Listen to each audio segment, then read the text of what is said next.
Hey, Algebra 2 students, today we're going to talk about infinite geometric series. So let's get started right off the bat.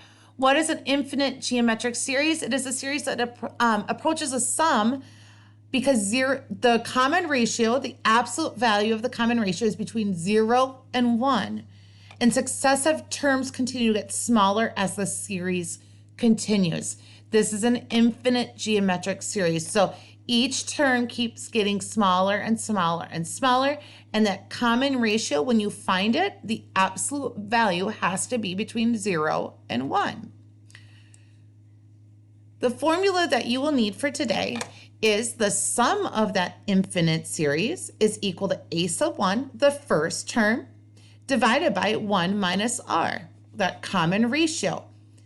Over here, this formula is just telling you how you find that common ratio. Again, it just means you take a term in the sequence, doesn't matter which one, and you divide by the previous one. With that being said, just so you know, a finite series is when the absolute value of r is greater than 1. So what we're going to do first is we're going to look at a couple here, and we're going to decide, is this series finite or is it infinite? So in order to do that, we need to figure out what r is, okay? Let's just remind ourselves just at the bottom over here that a finite series, and I need a little bit smaller font. I can spell it. Your absolute value.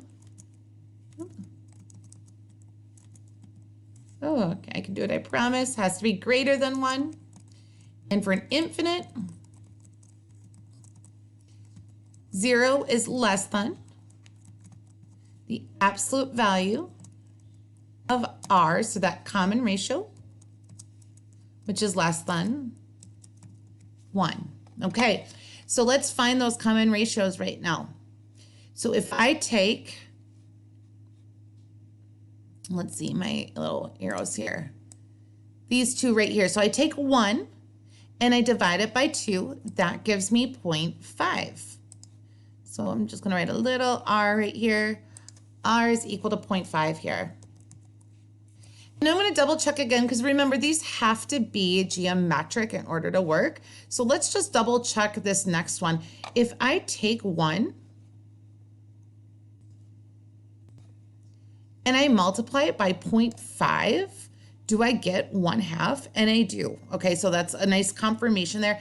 I do have a geometric series. Now we want to ask ourselves, is it finite or is it infinite? So the absolute value of 0.5, meaning if you're on a number line and you're at the halfway mark, what is the distance to 0? And that's 1/2. So r is equal to 1/2. That means this sequence we have right here is an infinite series, okay? Or it's an infinite sequence. How do I know that? 0.5 is in between 0 and 1. It's greater than 0, but less than 1. Let's practice it again. So I'm going to go from 1 to -2, and then again from 2 to 4.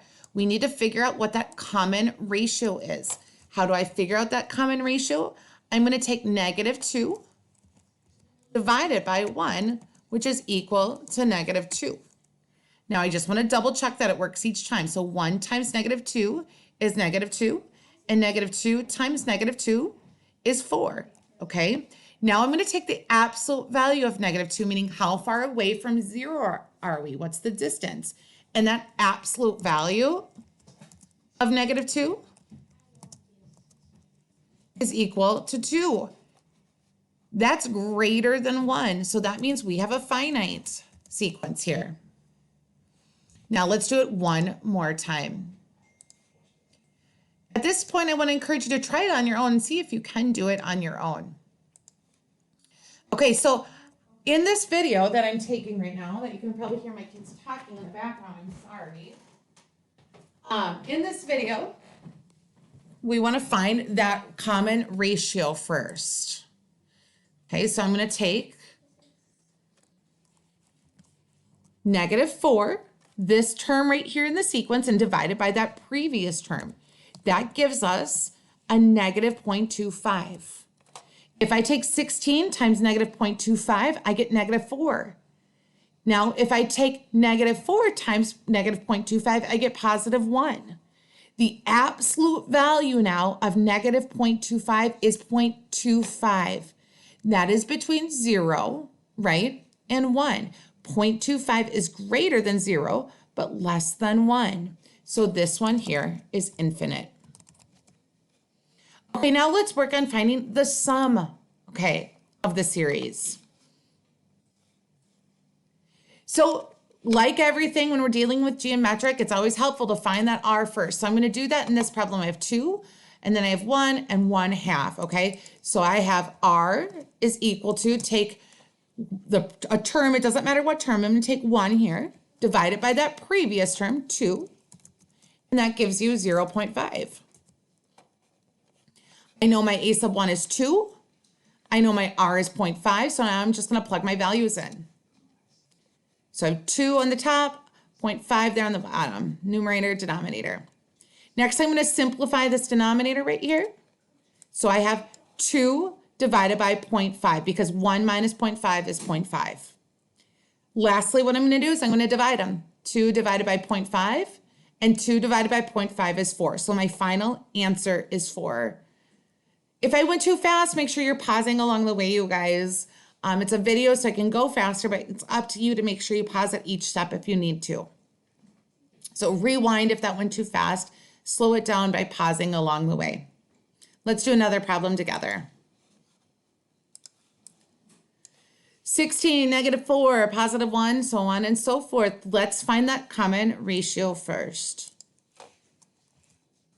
R is equal to, again, doesn't matter. I'm going to take this -4 here. I'm going to divide it by 16, and that gives me -0.25. Okay, now a sub 1, that's my first term, so that's 16.